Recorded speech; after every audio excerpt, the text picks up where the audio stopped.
Hello दोस्तों। तो जैसा कि आप लोग जानते हैं कि पेपर बहुत नज़दीक आ चुका है और फ़िलहाल 16 फरवरी को ही हमारा पेपर है और पहला पेपर हिंदी का ही है।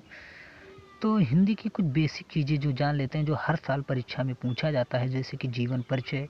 और जीवन परिचय मैं आप लोगों को बताऊंगा कि कैसे लिखा जाए कि पेपर में फुल मार्क मिले। जैसे 5 नंबर का जीवन परिचय रहता है तो 5 के 5 नंबर ही मिले हमको।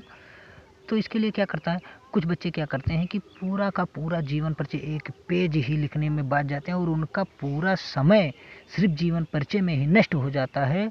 और ऐसे बच्चों को एग्जामिनर कुछ पढ़ता वढ़ता नहीं, क्योंकि उसमें पूरा बायोडाटा ही लिख देते हैं और एक पेज ही भरने में कुछ बच्चे बात जाते हैं। तो ऐसे बच्चों के लिए मैंने लाया है कि फ़िलहाल आप लोग तैयारी कीजिए और बढ़िया अच्छे से जीवन परिचय लिख दीजिए। तो कहने का मतलब है कि आप लोगों के जो क्लास 12 के छात्र हैं, सिर्फ 4 चैप्टर उनके में है, सिर्फ 4 चैप्टर है और 4 चैप्टर में से 4 ही लेखक हैं। और उन 4 लेखकों में से जैसे क्या है, वासुदेव शरण अग्रवाल जी हैं और दूसरे हैं आचार्य हजारी प्रसाद द्विवेदी, श्याम सुंदर रेड्डी और फिर डॉक्टर एपीजे अब्दुल कलाम। तो ये जान लीजिए कि 3 लोगों को तो देना अनिवार्य है, 3 लोगों को तो देना अनिवार्य है। 3 लोग का जीवन परिचय देते हैं, उसमें से एक ही लिखना होता है। तो आप लोगों को बताऊंगा आज कि अब जीवन परिचय कैसे लिखें बिना देरी करते हुए। आइए, क्योंकि वीडियो भी लंबा हो जाएगा, तो फिलहाल जल्दी से जीवन परिचय देख लेते हैं किस प्रकार से आपको लिखना है। पहला नंबर आपको ऐसे डाल देना है, जीवन परिचय आचार्य हजारी प्रसाद द्विवेदी। जिस अंक पे दिए होंगे उस अंक पे डाल दीजिए, जैसे पहला नंबर डाल दीजिए। और फिर यहाँ लिखिए उनका, देखिए सिंपल भाषा में आपको लिखना है, ज़्यादा नहीं, और खूब आसान भाषा में बढ़िया से। और जिस प्रकार से एग्जामिनर देखिए क्या देखता है, सिर्फ आपका ही, चाहे आप एक पेज में भरे रहिए पूरा पेज ही, तो उसमें से क्या देखेगा, आपका जन्म देखेगा कि बच्चा, उसमें उसको आकलन कैसे होता है कि बच्चा सही लिखे। सिर्फ जन्म देखेगा, मृत्यु देखेगा, माता पिता का नाम देखेगा और बस यही सब चीज़ देखेगा किस स्थान पे हुआ। तो ये पहले आप लिख दीजिए, पहला नंबर यहाँ जन्म डालिए और जन्म उनका कब हुआ था, सन 1907 ईस्वी में, ये लिखिए। फिर दूसरा क्या है, जन्म स्थान।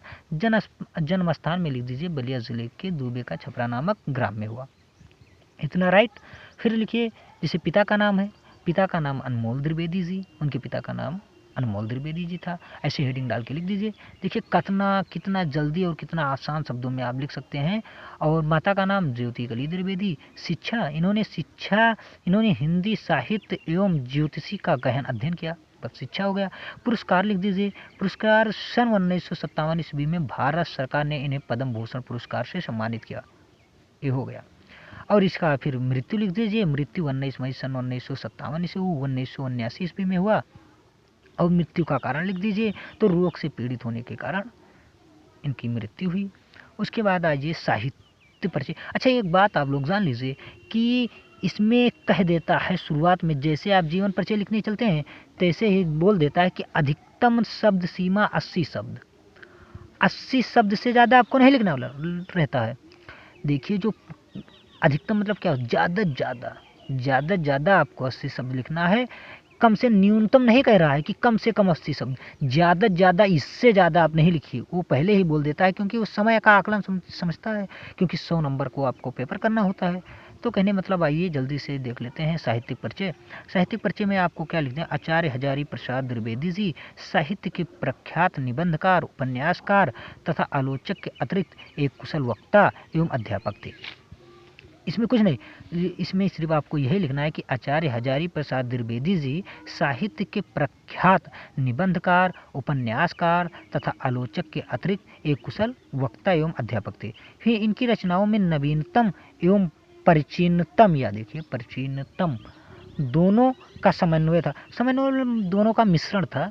तो इनकी जो रचनाएं थी, उसकी नई नई रचनाएं और नवीनतम एवं प्राचीनतम, पुरानी और नई रचनाएं थीं, तो दोनों का मिश्रण था इनकी रचनाएं। बस इनकी रचनाएं लिख दीजिए, निम्नलिखित हैं, अशोक के फूल, कल्पलता, बाणभट्ट की आत्मकथा, पुनर्नवा, साहित्य सहचर आदि। बस अब आप अगर इतना कर देते हैं ना, 100% उम्मीद है आपको 5 नंबर 100% ही मिलेंगे। क्योंकि इसमें देख लीजिए, आप जब पूरा पेज भर देते हैं ना, तो उसमें क्या होता है बच्चों, ये जान लीजिए कि जब आप पूरा पेज भर देते हैं तो उसमें एग्जामिनर को सिर्फ ढूंढना होता है। वो सिर्फ ढूंढता यही है कि आप जीवन परिचय सही लिखा है या गलत लिखा है। सबसे पहले वो ढूंढता है जन्म, उनका जन्म देख लेगा, जन्म देख ला 1907 ईस्वी में, फिर मृत्यु देख लेगा, माता पिता का नाम, वो वही ढूंढता है और कुछ नहीं ढूंढता है। और जब आप शुरुआत में ही इसको लिख देंगे जन्म स्थान, तो बस एग्जामिनर इतना ही देखेगा और उसे पता हो जाए कि बच्चा बहुत टॉप लिखा है, फिलहाल 5 नंबर को आपको देकर आगे निकल जाएगा। और आप जान लीजिए कि हिंदी का पेपर लिखते लिखते हाथ हाथ दर्द करने लगते हैं, इतना होता है, 100 नंबर का होता है। तो फिलहाल आप अपने टाइम को अगर एक डेढ़ पन्ना इसी में लिख दीजिएगा, 5 नंबर से आपको ज़्यादा मिलेगा नहीं, क्योंकि 5 नंबर उसमें पहले होते हैं। और अधिकतम शब्द सीमा भी वो 80 शब्द बोल देता है पहले ही। फिलहाल आप टाइम क्यों व्यर्थ करें भाई, बस आपको इतना ही लिखना है और इसका स्क्रीनशॉट आप बड़े आराम से ले सकते हैं। और फिलहाल आप एक बार पढ़िए। और ये एक बात आप 100% जान लीजिए, ये आपके परीक्षा 2023 की जो परीक्षा होने जा रही है, इसमें ये 100% आएगा ही आएगा, ये मैं लिख कर दे देता हूँ। क्योंकि अगर आपके 4 ही पाठ हैं, गद्य खंड से 4 ही पाठ हैं और 4 ही पाठों में से 4 ही लेखक हैं, तो 4 ही लेखक में 3 लेखक के तो नाम देता ही। तो आचार्य हजारी प्रसाद द्विवेदी जी का जो जीवन परिचय बहुत वेरी इंपॉर्टेंट है, जान लीजिए आप। और ये 100% आएगा। और बस आपको जान लीजिए कि एक कहते नहीं पेपर लीक होगा, तो ये जान लीजिए कि पेपर लीक ही समझे इसे, क्योंकि 100% 2023 के बच्चे एग्ज़ाम देने जा रहे हैं, वो 100% ये आएगा ही आएगा। मेरा वैसे नहीं करते हैं कि अगर 2-1% की बात नहीं करते हैं, लेकिन अगर 100% में से जान लीजिए कि 95% आएगा ही आएगा, इतना जान लीजिए आप लोग। चलिए बस आप स्क्रीनशॉट ले लीजिए और इसे तैयार कर लीजिए, लेकिन लिखना आपको ऐसे ही है।